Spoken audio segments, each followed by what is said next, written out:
You stalk silently into a room and see it filled to the brim with guards. Mall security and rent-a-cops mostly, but alert and numerous enough to pose a threat. The only way you can succeed is to stay completely hidden. Luckily, you are able to meld with the shadows with supernatural ease, given the fact that you're like a vampire.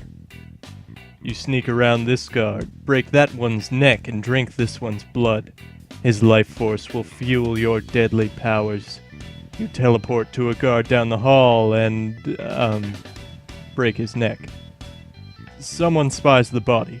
You slink into cover as they approach and, break his neck. Is this sounding cool to you yet? Dark would be a passable game if any of this smooth, graceful hunter stuff actually worked well. Instead, players are faced with a clunky system that kills you for its flaws more often than it kills you for your poor execution. Let us lay out the basics. You play the role of newly made vampire Eric Bane, who's on a quest to become a full-fledged vampire before he goes insane. Why would he go insane, you ask?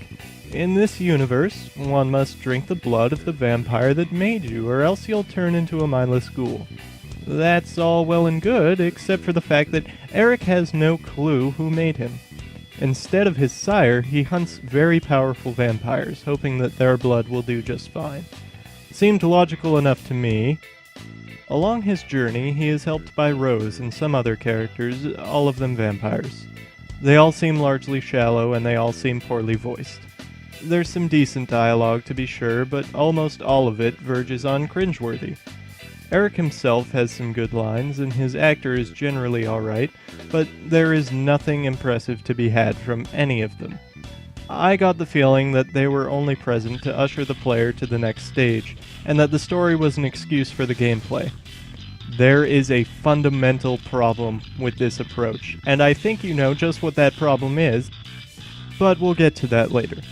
First, we need to talk about the only major highlight of the game, and that is the environments.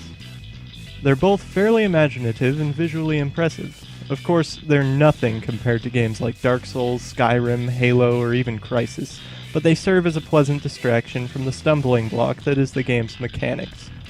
My favorite area was in the second chapter, where you sneak into a skyscraper filled with parks. You heard me right. Parks. The kind with trees and grass and benches and stuff. Who thinks of this stuff? The only major flaw with the environments, however, is how repetitive they get towards the end of each chapter, and the fact that they are filled with waist-high cover, I guess, that barely ever makes sense. And this brings me to the major flaw of the game. The story is bad. The characters are bad. Most of the animations are bad.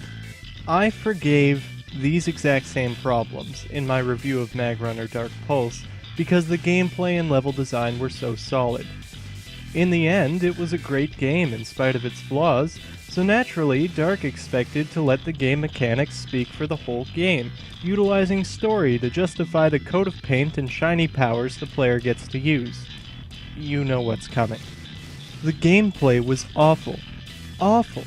I could have respected it more if the level design wasn't so lazy, but ultimately all the waist-high cover was necessitated by the limitations of the game mechanics. You can't jump. You can't even vault over cover. You can teleport a short distance every once in a while, but the reticle is insistent on not being moved where you want it to go. How are you supposed to have a stealth game without basic mobility features like these?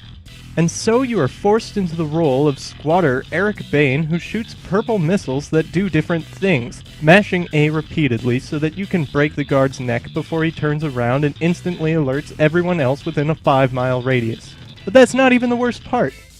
This is the worst part. A lot of this waist-high cover isn't even opaque. Does it matter? No.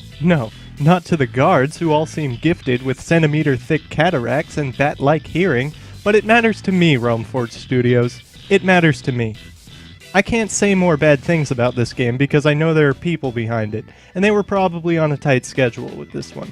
My blame goes to the patently misleading marketing and preview coverage that called it Assassin's Creed with vampires. If you want a stealth action game with a reasonable challenge, good story, and effective mechanics, buy anything but Dark.